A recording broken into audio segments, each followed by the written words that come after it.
I still remember the first time I set foot behind enemy lines, the tension so thick it felt like I could slice it with a knife.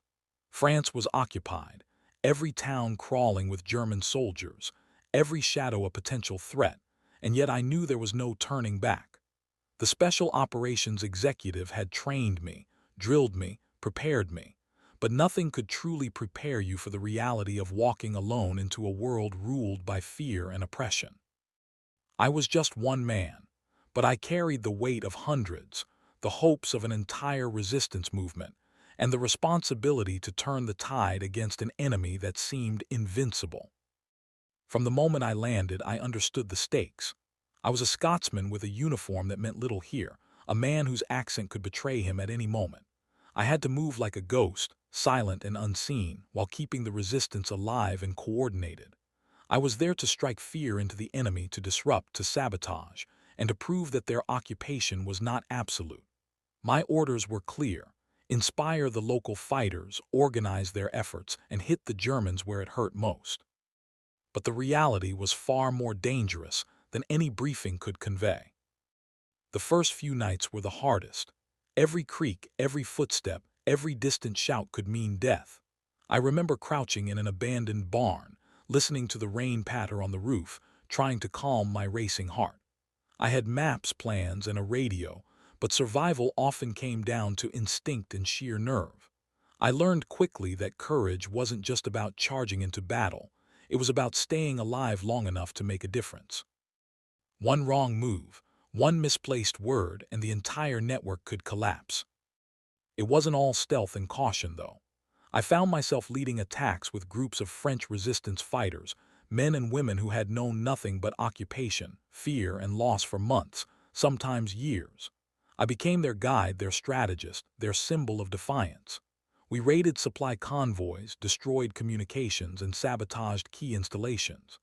Each mission carried the possibility of capture, torture, and execution, but the resistance thrived on our audacity. I learned to improvise, to adapt, to turn ordinary objects into weapons of disruption. A single well-placed explosive, a hidden cache of weapons, a bold raid at just the right time. These were the moments when fear shifted back onto the occupiers. I saw bravery in the most unlikely faces. Farmers who had never held a gun before took on patrols twice their number. Ordinary townspeople risked their lives to hide us, to feed us, to guide us through forests and villages. Their courage reminded me that heroism isn't reserved for soldiers in uniform. It exists wherever there are people willing to stand against oppression, to fight even when the odds are stacked against them. My role was to lead, yes, but also to learn, to witness, to inspire by example. I carried the burden of every decision. Every mission that succeeded felt like a victory for freedom itself. Every failure was a reminder of how fragile our efforts were. There were nights when I lay under the stars, listening to the distant hum of German trucks, thinking of the men I had lost and the dangers still ahead. Yet fear never made me turn back. It sharpened me. It forced me to be faster, quieter, smarter. It reminded me that life was a gift, but that some gifts are worth risking everything to protect. I think back to those early days often, the adrenaline, the tension, the impossible choices. I had no illusions about the danger. I knew death lurked behind every corner. But what I also knew more than anything was that courage isn't about not feeling fear. It's about moving forward despite it. And so I did. Step by step, raid by raid, I carved a path through occupied France, not as a conqueror but as a catalyst, a spark in a darkened world, showing people that even in the shadow of tyranny, resistance was possible. Every town we liberated, every convoy we disrupted, every life we saved strengthened my resolve. I was Tommy Macpherson, a man with a Scottish accent and a stubborn streak, but more than that, I was a symbol of defiance, a reminder that even one person, if bold enough, could change the course of events in ways no one thought possible. The war was vast, brutal, and unforgiving, but in those first missions, I learned the lesson that would define every day of my life in the resistance. Courage is contagious, and one man's daring can ignite the courage of many. I had learned to trust my instincts, but nothing could prepare me for the chaos of Montelimar.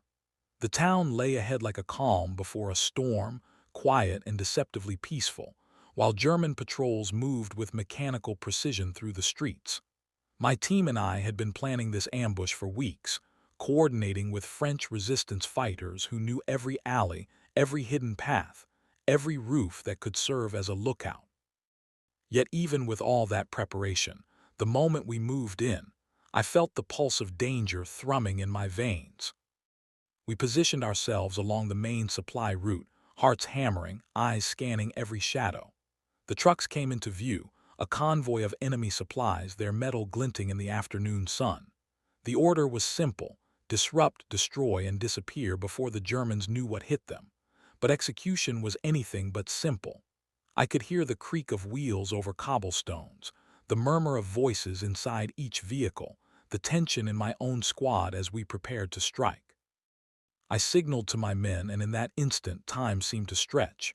Every heartbeat was amplified, every breath weighed heavy.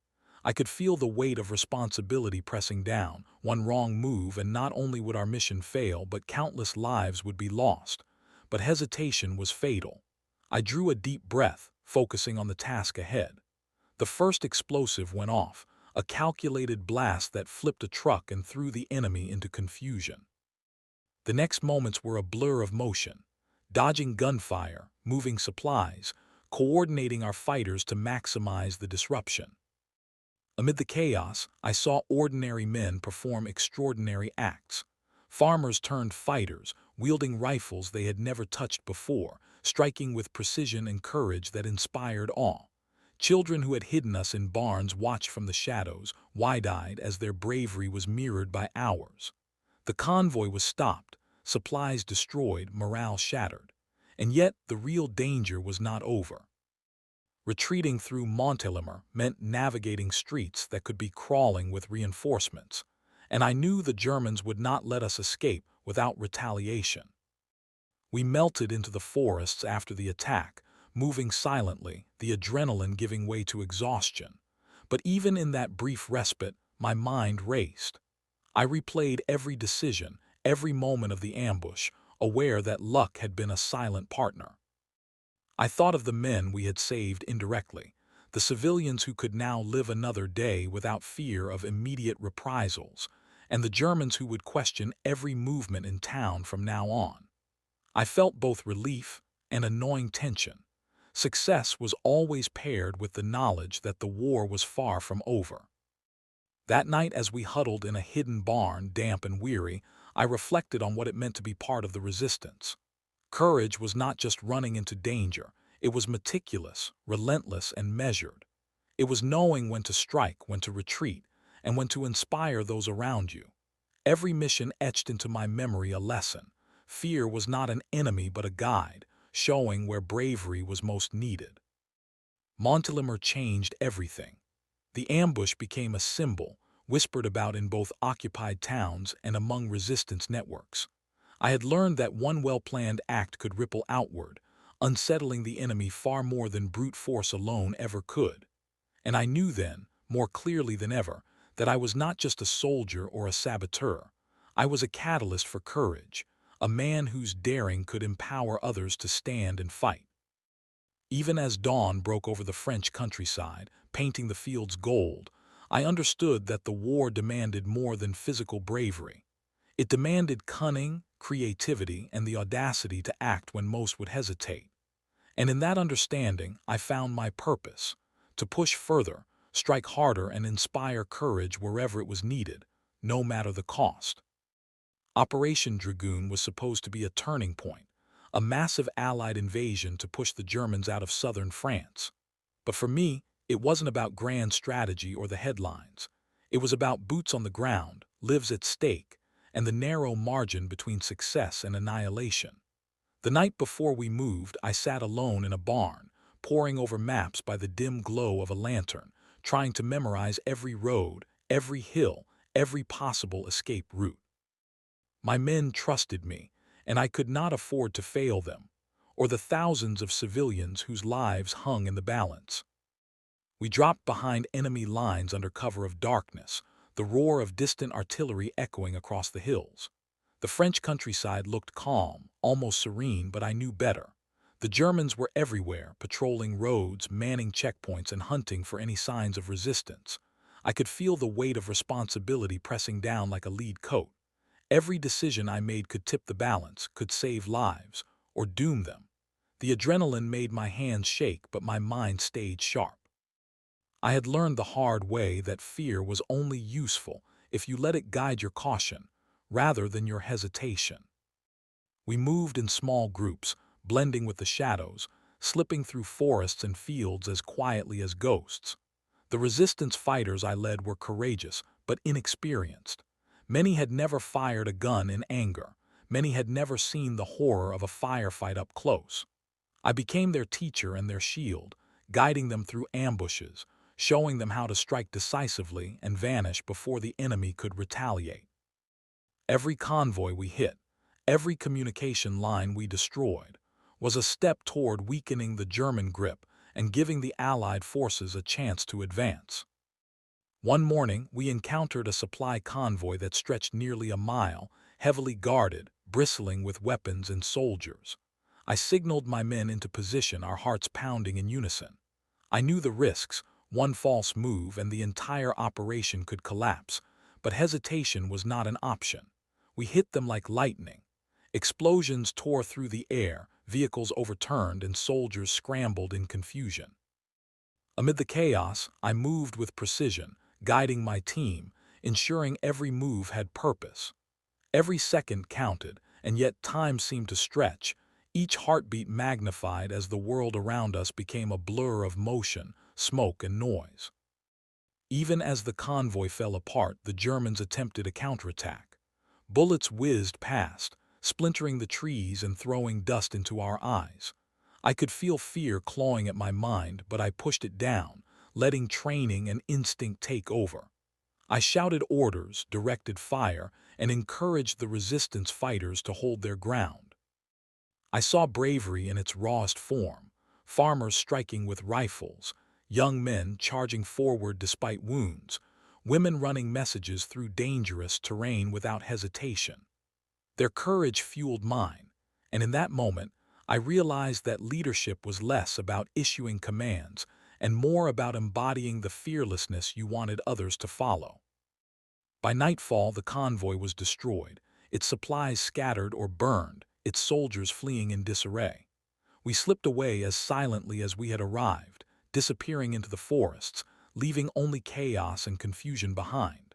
I remember sitting on a hill, looking down at the ravaged convoy, feeling a mixture of exhaustion and exhilaration. We had struck a blow against the enemy, but I knew the fight was far from over. Each mission carried its own danger, its own lessons, and Operation Dragoon had taught me the value of planning, precision, and absolute resolve. In those moments, I understood why people called me daring, why my exploits became whispered legends among resistance circles. It wasn't luck. It was courage applied with strategy, fear confronted and channeled, and the ability to inspire others to act even when the odds were stacked impossibly against us. I had learned to see opportunity in danger, to turn chaos into advantage, and to use every resource, every person, every shadow, every heartbeat, to strike at the enemy with maximum effect. As dawn broke over southern France, painting the landscape with gold, I realized that true heroism wasn't about medals or recognition. It was about making impossible choices under unimaginable pressure, and then living to fight another day, always carrying the lessons forward. Operation Dragoon had been another chapter in a war defined by courage, cunning, and resilience. And I knew, as I looked toward the next mission, that my duty was far from over. Every town liberated, every convoy destroyed, every life saved was proof that one determined man, willing to risk everything, could change the course of events in ways that history might never fully understand. The night was pitch black, only the faint glimmer of stars above to guide us. I crouched behind a stone wall, feeling the dampness seep into my clothes, and listened. Every sound seemed amplified, the rustle of leaves, the distant bark of a dog, the occasional murmur of German soldiers walking patrols. This was no ordinary mission. This was the kind that would test every ounce of skill, courage, and instinct I had developed over months in the French countryside. I knew that one misstep could cost lives, not just mine, but my team and the civilians we were here to protect. Iquiros was a small town, but its significance was enormous. The Germans had stockpiled weapons and rations there, and if we could strike, it would cripple their supply line for weeks. The plan had been painstakingly crafted: move in silently, destroy the depot, and vanish before dawn. Yet as I scanned the dimly lit streets, I realized that theory rarely survived first contact with reality. We were far from guaranteed success. I signaled to my men, our eyes meeting in silent understanding. Each of us carried more than our rifles. We carried experience, courage, and an unspoken promise to watch each other's backs. We slipped through the shadows, every step calculated, every breath held. The air was thick with tension. I could feel my pulse echoing in my ears, but I forced myself to stay calm, to focus on the mission ahead. As we approached the depot, the first sentry came into view. I froze, signaling for my team to halt. One misstep, one sound, and the alarm would be raised. With slow precision, I moved forward, closing the distance until I was mere feet from him. The training kicked in, and before he could react, he was subdued silently. My heart pounded, but I couldn't let it distract me. There were more sentries, more guards, and the depot itself, a labyrinth of crates and gunpowder that could ignite with the smallest spark. We planted explosives, timing each one to detonate in perfect sequence. The thought of the destruction we were about to unleash was both thrilling and terrifying.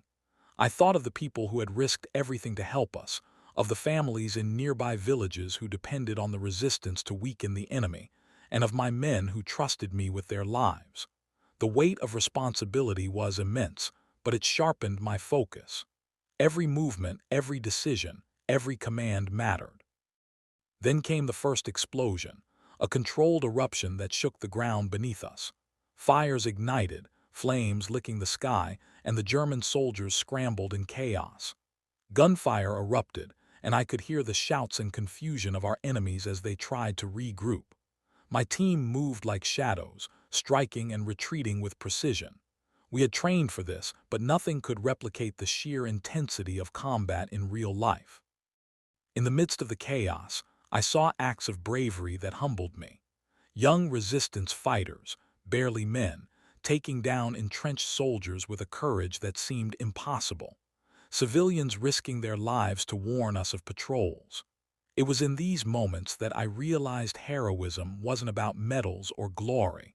It was about ordinary people making extraordinary choices under pressure.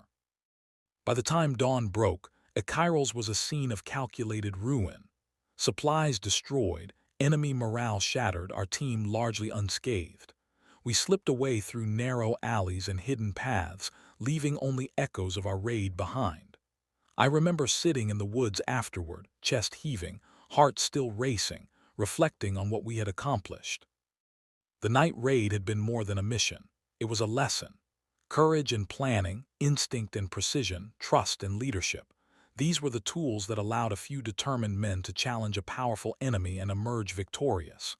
Iquiros proved that even in the darkest nights, when fear threatened to overwhelm, determination and teamwork could tip the scales. And as I looked toward the future, toward the next impossible mission, I knew that this war would demand everything we had, and we were ready. Montélimar was supposed to be a routine recon. Intelligence suggested a lightly defended German checkpoint, just a small group of soldiers guarding a key bridge. On paper, it seemed simple: get in, gather information, and report back. But war rarely follows the map. What awaited me was chaos, danger, and a test of nerve that would push me to the limits of endurance. I moved at dusk, the fading light casting long shadows over the French countryside. My heart beat a steady rhythm, a mix of anticipation and caution. Every step had to be deliberate, every sound could betray my presence. Montélimar was crawling with enemy patrols, more than the reports had suggested. As I approached the bridge, I could see German soldiers, their helmets catching the last glimmers of sunlight, unaware of the eyes watching them from the tree line. The plan was to observe, note the patrol rotations, and slip back into the forest undetected. But as I scribbled notes on my pad, a snapped branch betrayed me. I froze, pressed against a tree, listening as boots approached. The soldiers weren't moving in predictable patterns. They had altered their patrols. One glance at me and I would be captured or worse. My training kicked in. I knew the terrain like the back of my hand, and I had memorized every route that could offer concealment. I slipped along the riverbank, moving silently, a ghost among the reeds. My breath was slow, controlled, but my mind raced. Escape would require not just stealth, but cunning. I had to create a diversion. Spotting a pile of debris near a shed, I hurled a rock with precision. The clatter drew the soldiers away, and I ducked behind a wall, pressing myself against the cool stone. Timing was everything. Every second counted, and I had no margin for error. The river offered a narrow passage to safety, but it was a gauntlet. German sentries had positioned themselves along the banks, rifles at the ready. I waited, crouched, watching their movements. Then a lull, just enough for me to dash across the open ground, heart hammering, bullets whizzing past, the wind roaring in my ears. I reached the water, plunged in, and let the current carry me away. My uniform weighed me down, the cold searing through my skin, but adrenaline kept me moving. Somehow I made it to the far bank, dripping and exhausted but alive. I paused, listening.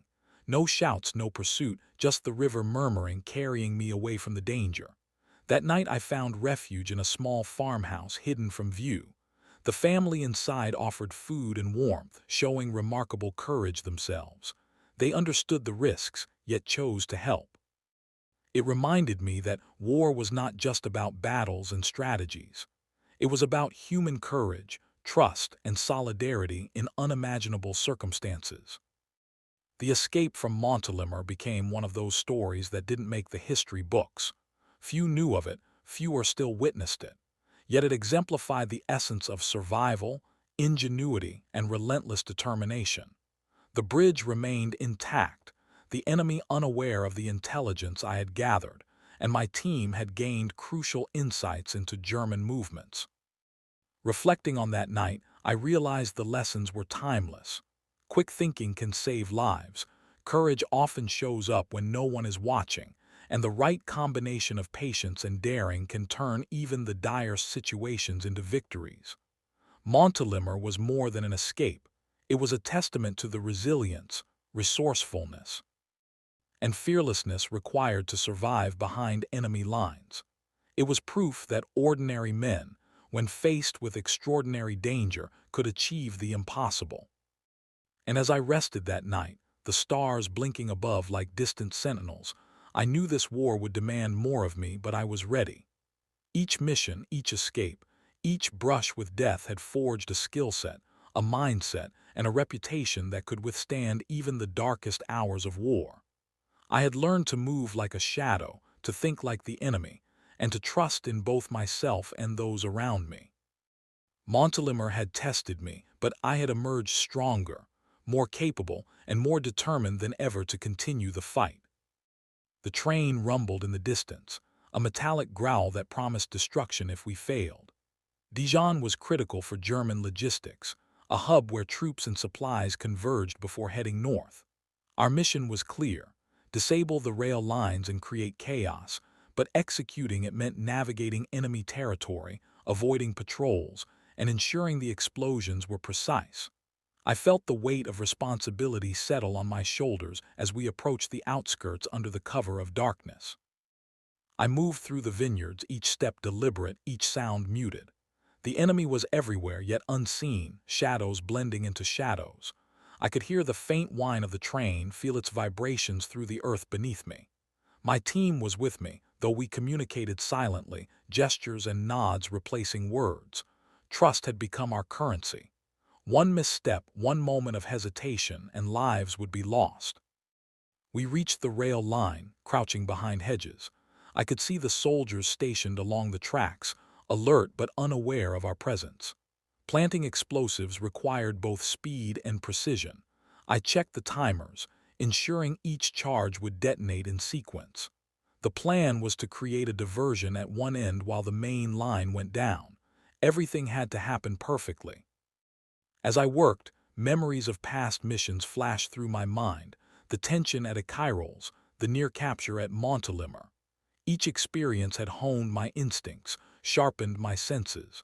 I set the last explosive, my hand steady despite the adrenaline coursing through my veins. A whisper from my teammates signaled that the diversion was in place. Now, all that remained was to retreat before dawn. The explosion erupted in a controlled roar, tearing through the tracks and sending plumes of smoke into the night sky. Enemy soldiers scrambled, shouting orders, but confusion reigned. Our team slipped through alleyways and back roads, unseen, unheard. The mission had been executed flawlessly, and the impact was immediate. Troop movements slowed, supplies delayed, and the German command scrambling to assess the damage. I paused on a hill overlooking the town, watching the chaos unfold. There was satisfaction, yes, but also reflection. Each mission carried a cost, not just in lives but in mental weight. The exhilaration of success was tempered by the knowledge of what could have gone wrong. Yet these missions, dangerous as they were, made a difference. Each act of sabotage, each calculated risk, weakened the enemy and strengthened the resistance. Dijon proved that courage, precision, and coordination could accomplish feats that seemed impossible. The mission underscored the importance of planning, adaptability, and composure under pressure. I had learned to anticipate, to improvise, and to trust my instincts. Every step, every decision had consequences, and the slightest error could be fatal. As dawn broke over Dijon, painting the town in hues of orange and gold, I felt a sense of quiet pride.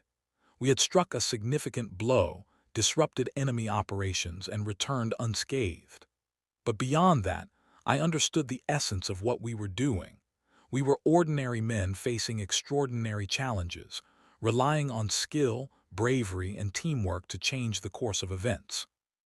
Looking back, Dijon was more than a mission. It was a testament to the relentless determination, courage, and ingenuity required to operate behind enemy lines. It was a reminder that heroism isn't always celebrated in parades or medals.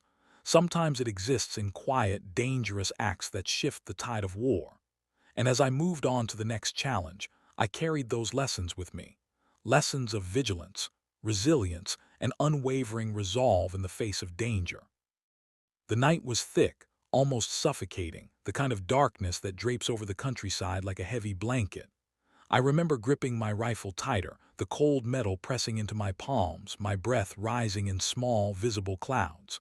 Montelimar Depot was a critical supply point for the Germans, a hub of weapons, ammunition, and rations. Taking it out wasn't just a mission, it was a statement. But every step I took brought me closer to discovery, closer to death. Our team moved like shadows, silent and deliberate. Every crunch of gravel, every snap of a twig could betray us. I felt the familiar adrenaline pumping, sharpening my senses. The depot loomed ahead, lit by faint lamplight, guarded by soldiers who believed their post was secure. They didn't know that we had spent weeks studying their routines, memorizing shift changes, and plotting the optimal entry points. I remember crouching behind a low wall, surveying the guards. Timing was everything. One misstep and the mission would fail, and lives would be lost. I signaled my team forward, and we moved in perfect synchrony, like dancers rehearsing a dangerous choreography. My heart pounded, but my mind was focused, every muscle attuned to the task. Inside the depot, chaos was our ally. I set the charges carefully, ensuring that the explosions would maximize disruption while minimizing unnecessary casualties. The clock ticked down, each second stretching endlessly. The smell of oil and smoke filled the air as I worked, mingling with the scent of damp earth and fear. I had done missions before, but Montelimar felt different, bigger, riskier, more consequential. The explosions erupted with a violent roar, a symphony of destruction that echoed across the countryside. Trains stopped, soldiers scrambled, and our team melted back into the shadows. We had struck a blow that would ripple through enemy lines, delaying reinforcements, cutting supplies, and shaking morale. But the danger wasn't over. Retreating required the same precision and calm that the approach had demanded. Every step away from the depot had to be calculated, every sound masked by the night. As we vanished into the forests surrounding Montelimar, I couldn't help but reflect on the nature of our work. Each mission carried the weight of strategy, courage, and human cost. It wasn't just about survival. It was about changing the odds, tipping the balance, and fighting with intelligence as much as with guns. The risk was constant, but so was the resolve. By dawn, we were safe, the depot in ruins, and the Germans left to pick up the pieces. The raid became one of those unsung moments of bravery, the kind of act that doesn't make headlines but alters the course of conflict. I felt a deep, quiet satisfaction, knowing that our meticulous planning, courage, and trust in each other had paid off. Montelimar Depot wasn't just a mission. It was a test of nerve, skill, and the ability to operate in complete darkness, both literal and metaphorical. It reinforced everything I had learned about stealth, observation, and decision-making under pressure. It was proof that, even behind enemy lines, ordinary men could perform extraordinary feats when they relied on training, courage, and each other. That night stayed with me, etched into memory like a permanent scar and a badge of honor. The darkness, the danger, the exhilaration, all of it shaped who I was as a soldier and as a person. And as I moved on to the next challenge, I carried the lessons with me. Trust your instincts, rely on your team, and never underestimate the power of careful planning and unyielding courage. The river stretched before us, wide and dark, a mirror reflecting the dim moonlight. The Rhone was swollen from recent rains, its currents stronger than I had expected. But there was no turning back. Intelligence had confirmed that German forces were regrouping on the other side, preparing to reinforce positions further north. Our mission was to cross the river under enemy fire, disrupt their movements, and gain a foothold that could shift the momentum in our favor. Every muscle in my body tensed with anticipation as I secured my gear and checked my weapon one last time. The night was eerily silent, broken only by the distant murmur of German patrols and the occasional splash of water as our boats nudged against the shore. I remember gripping the side of the raft, feeling the cold seep through my gloves, my heart racing in rhythm with the churning river beneath me. The current tugged insistently, testing our resolve. Around me, my fellow soldiers whispered brief, tense instructions, their faces set in determination. Fear was present, it always was, but it was sharpened into focus, a tool that made us alert, precise, and unyielding. As we pushed off, bullets began to ricochet across the water, sparks illuminating the night like fleeting fireworks. I ducked instinctively, keeping my head low while coordinating our paddling. Timing and synchronization were everything. One slip, one pause, and we could be sitting ducks, swept away by the river or pinned down by enemy fire. I could see the shadows of soldiers on the far bank, their weapons trained on our small flotilla, but retreat wasn't an option. Failure wasn't an option. The river felt endless. Each stroke carried us closer to danger, yet closer to the objective that could alter the course of the campaign. Explosions from upstream diverted some enemy attention, but the fire intensified in other areas. My mind narrowed, filtering everything to essential instincts: paddle, breathe, stay low, advance. The roar of the river, the crack of gunfire, the shouts of men, it all became a singular focus, a rhythm that demanded absolute concentration. Finally, we reached the opposite bank, scrambling out of the water and into mud and reeds. We were soaked, exhausted, and exhilarated all at once. The enemy tried to regroup, but our sudden presence had thrown them into disarray. We quickly set up defensive positions, prepared for counterattack, and signaled for reinforcements to follow. The foothold was tenuous, yet it was enough to slow the German advance and give the Allies a critical advantage. Looking back at the river, I realized that success had relied on more than courage. It demanded meticulous planning, precise execution, and unwavering trust in my comrades. Every man had a role and every decision carried weight. One mistake, one moment of hesitation could have turned the crossing into a massacre. But we had made it through, not by luck, but by preparation, discipline, and sheer determination. Crossing the Rhone that night taught me lessons that went beyond military strategy. It was a testament to the resilience of ordinary men facing extraordinary challenges, a reminder that courage isn't the absence of fear, but the ability to act despite it. Even as the adrenaline faded and exhaustion took hold, I carried with me a renewed sense of purpose and an understanding of what true teamwork meant. That night under fire in the cold, unforgiving river became another chapter in the story of perseverance, bravery, and relentless commitment to the mission. It wasn't glamorous, and it wasn't widely celebrated, but it was pivotal. It was proof that in war, as in life, ordinary men could achieve extraordinary things when they refused to surrender to fear. The early morning mist clung to the fields like a ghost, masking our movements as we crouched behind hedgerows and trees. Intelligence had pinpointed a German convoy moving vital supplies along a narrow country road. Capturing it could cripple enemy logistics, slow reinforcements, and save countless Allied lives. I remember feeling the weight of responsibility settle on my shoulders, the kind that presses down on your chest but also steels your resolve. Our team moved in silence, every step measured, every breath controlled. The convoy came into view, trucks lined up, armored vehicles rolling slowly, soldiers chatting unaware of the trap awaiting them. We had planned every detail meticulously, from the placement of explosives to the timing of our ambush. It was high risk, but the potential reward was worth it. I checked my rifle again, ensuring the safety was off, my hands steady despite the tension knotting my stomach. I signaled and we sprang into action. Explosions tore through the first trucks, smoke and fire erupting in blinding clouds. Soldiers scrambled, caught off guard, trying to return fire as we pressed the attack.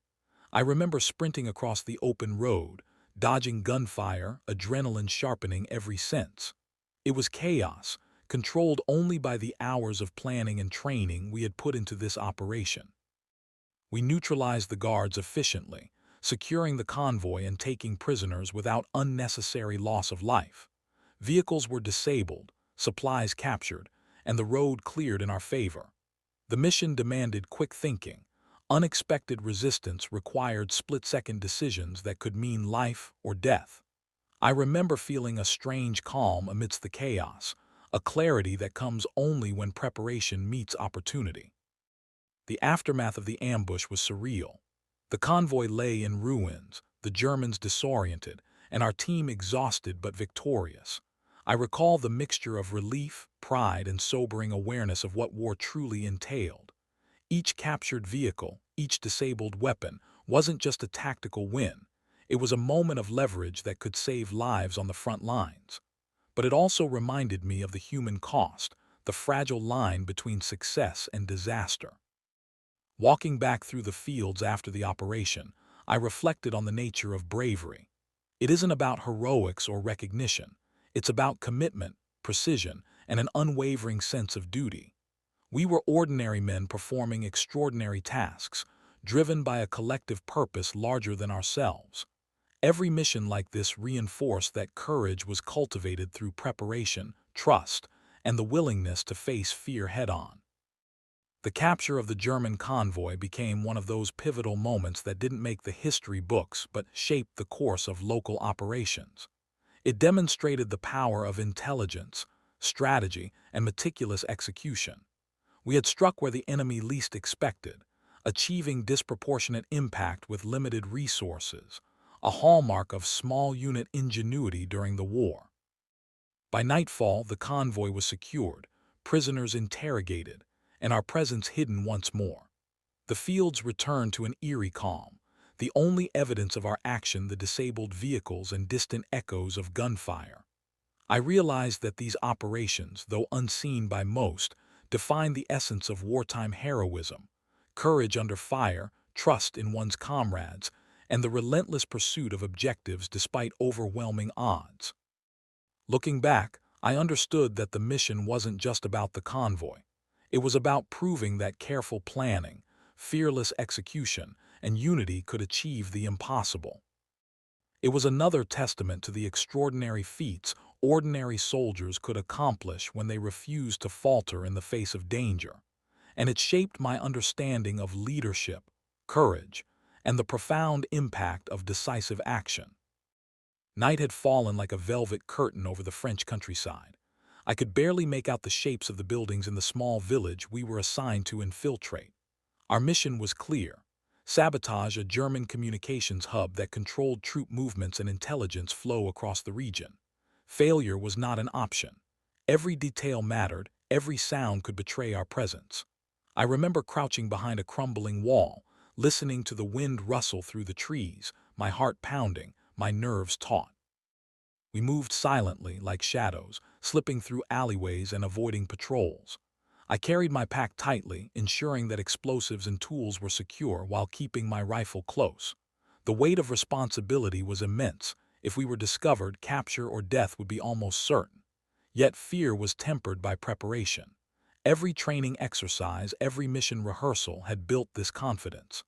I could feel the rhythm of our team, each man perfectly in sync, and it was both comforting and energizing. Reaching the target, we surveyed the hub: rows of communication tents, telegraph lines stretching out like veins, and armed guards packing the perimeter. Timing was critical. We needed to strike swiftly and vanish before reinforcements could arrive. I remember the tension gripping my chest as I set the first charges, hands steady despite the adrenaline surging through me. Precision was everything. One misstep could blow the mission and our lives apart. As we ignited the detonators and watched the sparks crawl along the fuses, I felt a surge of vindication. The hub would be destroyed, cutting off German communications and providing our advancing forces a tactical edge. But there was no time for pride.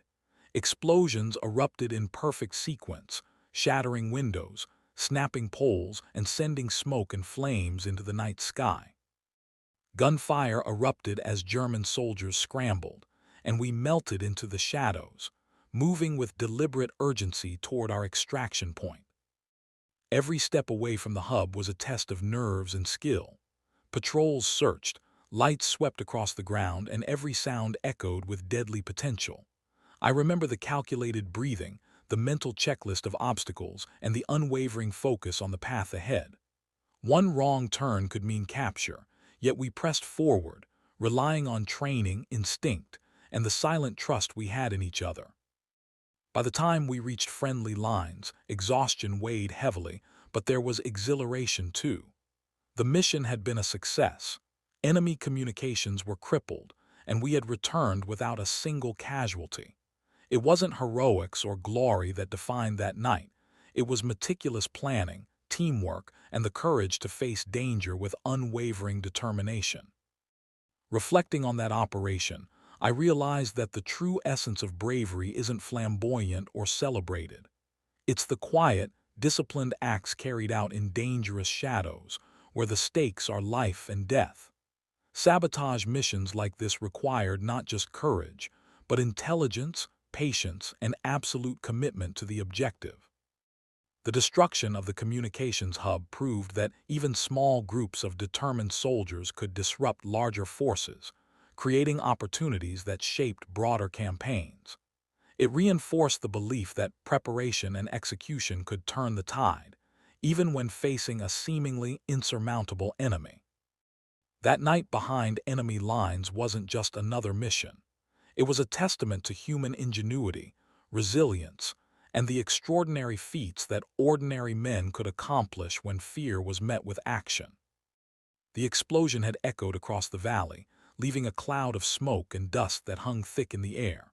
A patrol we had been supporting had been ambushed, pinned down by a sudden barrage of enemy fire. I remember the call coming over the radio. They were trapped, surrounded, and running low on ammunition. Without hesitation, I volunteered to lead the rescue. The weight of responsibility settled heavily on my shoulders. Every step, every decision could mean life or death for the men waiting for us. We moved quickly but cautiously, using the terrain to our advantage. Hills, trees, and broken walls became our shields as we advanced under the cover of early morning shadows. My heart pounded, not from fear but from the acute awareness that hesitation could be fatal. I checked my gear, double-checked the route, and counted on the training and trust I shared with my team. We weren't just soldiers. We were lifelines for each other, and failure wasn't an option. As we approached the ambush patrol, the sound of gunfire intensified. The enemy had established a choke point, forcing our comrades into a vulnerable position. I remember the sharp taste of adrenaline as I devised a plan on the fly. Covering fire, smoke grenades, and flanking maneuvers would be essential. Communication had to be flawless. One misstep could result in disaster. My team and I coordinated silently, our movements precise and synchronized, each man knowing his role instinctively. We struck with calculated force, suppressing enemy fire long enough to reach the trapped men. I can still see their faces, relief mixed with fear, as we guided them to safety, dragging the wounded, shielding the exposed, and moving as one cohesive unit. Every second counted, every action deliberate. There was no time to dwell on the danger. Focus had to remain absolute. The chaos around us faded into the background as instinct and training took over, guiding our every move. Once the patrol was secured, we continued our retreat, keeping a vigilant eye on potential pursuers. The terrain offered natural cover, but the risk was constant. I recall the sense of unity among us, a bond forged not through words but through shared peril and mutual reliance. Each step toward safety reinforced the understanding that bravery is not solitary. It is collective, rooted in trust, teamwork, and unwavering resolve. Reaching our lines, I felt a mix of exhaustion and exhilaration. Every rescued soldier was a testament to the importance of preparation, courage, and adaptability under pressure. I reflected on how critical it is to remain calm under duress, to make decisions rooted in strategy rather than panic. The rescue mission wasn't glamorous. There were no headlines or fanfare, but its impact was profound. Lives were saved, morale strengthened, and the lesson clear. Extraordinary acts often occur quietly, in moments of extreme danger where courage is measured not in recognition, but in results. That day in the smoke-filled valley, I understood what being part of something bigger truly meant. Each mission, each calculated risk, was part of a greater effort, a chain of actions that determined the success of the larger campaign. The rescue wasn't just about saving men. It was about exemplifying the values of leadership, precision, and unwavering commitment under pressure. As I looked back on that operation, I realized the significance of ordinary men performing extraordinary deeds.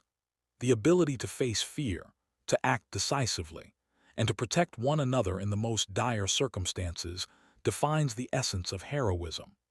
That mission reinforced the principle that courage is cultivated in moments of necessity, and that even in the darkest hours, the determination to act can turn the tide in ways that endure far beyond the battlefield. The night was unnervingly quiet, the kind of silence that presses against your ears and makes every rustle, every snapping twig feel like a gunshot. We were tasked with a night raid on a German supply depot, a mission designed to disrupt their logistics and cripple their operations in the sector. I remember the tension coiling in my stomach, but also the focused clarity that only comes when the stakes are impossibly high. This wasn't a practice. This was the real thing.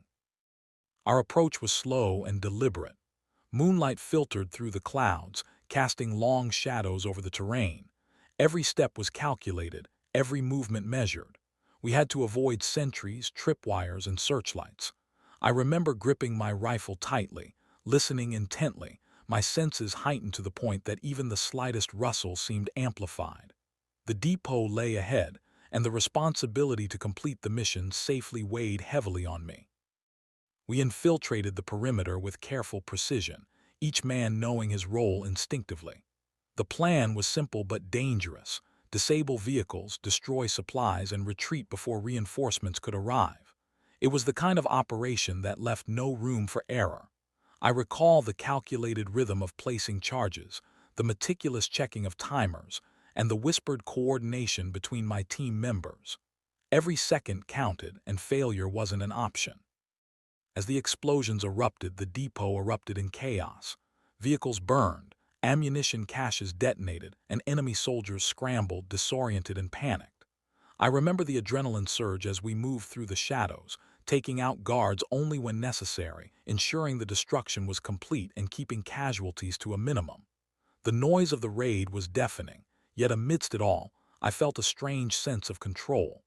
Preparation met execution, and the result was devastatingly effective. The retreat was tense. Enemy patrols closed in, searchlights swept across the fields, and every sound threatened to give us away. I remember urging my team to stay calm, to stick to the planned escape route, and to trust in our training. Each step back to safety was measured, every decision critical. One wrong move, one misstep, and the mission and our lives would be compromised. By the time we reached friendly lines, the operation had achieved everything we intended. The depot was destroyed, supply lines disrupted, and enemy forces left scrambling to reorganize. I remember the mix of relief, exhaustion, and pride. It wasn't about glory. It was about impact, precision, and proving that even small, well-trained units could strike fear and create tangible results behind enemy lines. That night raid was more than a tactical victory. It was a testament to the power of planning, discipline, and courage under extreme conditions. I realized that heroism often comes not from recognition, but from effectiveness in critical moments, where the margin for error is razor-thin and the consequences monumental. As I reflect on that operation, I understand how essential preparation, teamwork, and nerve are in wartime. Each mission like this shaped who I was as a soldier, proving that even in the face of overwhelming danger, determination, intelligence, and courage can achieve extraordinary outcomes. The night raid wasn't just another task. It was a defining moment, a demonstration of what ordinary men could accomplish when they refused to falter in the shadow of fear. The river stretched before us, dark and silent under the early morning mist. Intelligence had confirmed that a critical bridge, heavily guarded by the enemy, was a key supply route for reinforcements. Destroying it could delay enemy movements for days and save countless lives. I remember standing on the riverbank, weighing the risks, my mind running through every possible contingency. One wrong move and the mission would fail, or worse, we wouldn't make it back. We approached under the cover of dawn, the fog masking our movements. Every sound, our footsteps, the creak of our packs, the distant caw of a bird seemed amplified in the stillness. I recall the intense focus, the clarity that comes only when you know failure isn't an option. I checked my gear meticulously, explosives, detonators, maps, and comms. Every item had to function flawlessly. Every man in the team had to execute his role perfectly. The enemy guards were posted strategically along the bridge and its approaches. Observing them, I knew timing would be everything. We couldn't rush. Patience and precision were our allies. I remember whispering instructions to my team, moving like shadows and coordinating silently to avoid alerting anyone. My heart pounded, but my hands were steady. Years of training had conditioned me to act calmly under pressure. Once in position, we set the charges with painstaking care. The bridge loomed above us, a silent sentinel, unaware of the destruction we were about to unleash. I remember the mixture of fear and exhilaration, the tension of knowing that every second mattered, that any misstep could compromise the mission or cost lives. The fuses were set, the explosives ready, and the retreat route carefully mapped. As we detonated the charges, the bridge erupted into splinters and flames. The sound was deafening, shaking the riverbanks and echoing through the valley. I remember the sight of twisted metal and collapsing supports, the satisfaction of knowing our objective was achieved, and the urgent need to move before enemy reinforcements could respond. Smoke and debris filled the air, yet we navigated the chaos with disciplined coordination, retreating toward safety with a heightened sense of urgency. The success of the mission wasn't about glory, it was about impact. That single bridge's destruction disrupted enemy logistics, delayed reinforcements, and gave our forces a crucial advantage in the ongoing campaign. I remember the weight of responsibility lifting slightly, knowing that our planning, courage, and precision had made a tangible difference. Reflecting on that day, I understood how pivotal small, well-executed operations could be in the larger scope of the war. It wasn't about headlines or accolades. It was about strategy, skill, and the ability to operate effectively under extreme danger. The bridge sabotage was a test of everything a soldier must embody: courage, intelligence, patience, and teamwork. That operation cemented my understanding of what it means to be effective in combat. Heroism isn't always recognized in the newspapers. It is measured in results, in lives saved, in the tactical advantages secured through calculated, courageous action. The bridge stood no longer as a supply route for the enemy, but as a testament to the skill, planning, and bravery of those willing to act when it mattered most. Even decades later, I carry the memory of that mission, the adrenaline, the tension, and the relief of success. It reinforced a simple truth: ordinary men, when trained, focused, and willing to risk everything, can accomplish extraordinary feats. That day on the riverbank with my team, I saw courage in its purest form, and I knew that our actions, though quiet and unseen by the world, had truly mattered. Tommy Macpherson is not a name that immediately comes to mind when most people think of World War II heroes.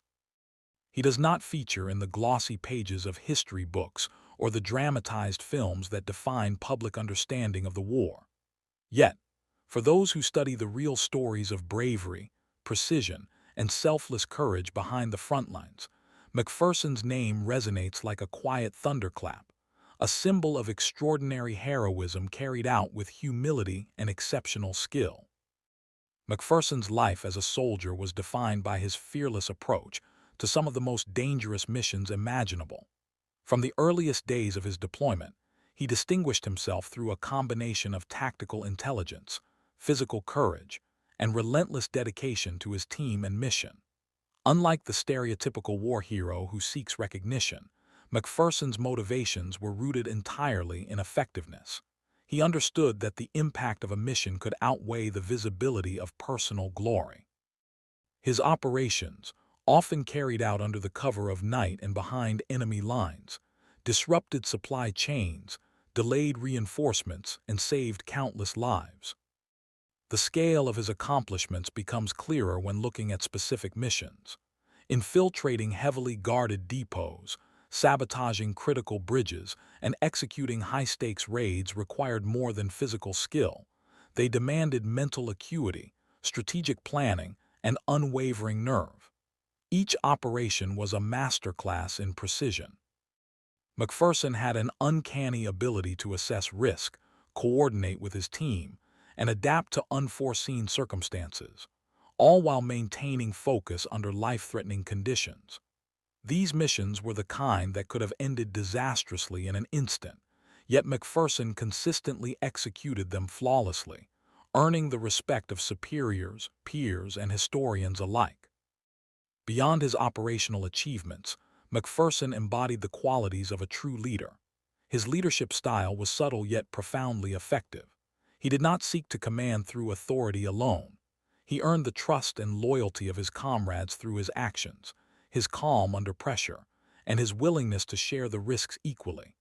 He inspired confidence simply by being present in the most dangerous situations, never asking others to do what he himself would not do. This combination of competence, courage, and humility set him apart in an era defined by extraordinary sacrifices and unimaginable peril. Macpherson's legacy is also a lesson in the nature of heroism itself. History often celebrates the figures who dominate headlines, whose actions are visually spectacular or heavily publicized. Yet, many of the most crucial contributions in war are made by individuals who operate in the shadows, whose victories are measured in strategic disruption rather than theatrical triumph. Tommy Macpherson exemplifies this quiet heroism. His feats were not designed to entertain or be remembered.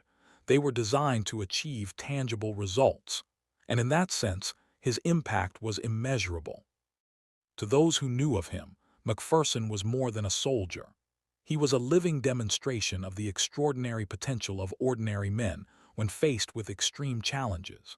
His life reminds us that heroism is not always visible, that courage often manifests in precise, calculated acts rather than grandiose gestures, and that the measure of a soldier is in the difference he makes rather than the accolades he receives. Even today, decades after the war, Macpherson's story serves as a beacon for those who value dedication, intelligence, and bravery.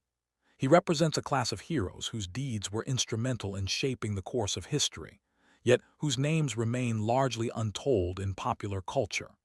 Recognizing and honoring figures like Tommy Macpherson is essential, for they embody the very essence of what it means to serve selflessly and act decisively in the face of overwhelming danger. His legend is not only in the missions he completed, but in the example he set, a testament to courage, skill, and integrity that continues to inspire. Tommy Macpherson may not be a household name, but his legacy as one of the most daring, skilled, and respected soldiers of World War II is undeniable. In every sense, he was a hero who operated without the need for recognition, whose actions changed outcomes, saved lives, and left an indelible mark on history. The world may have forgotten his name, but the impact of his bravery and dedication is immortal.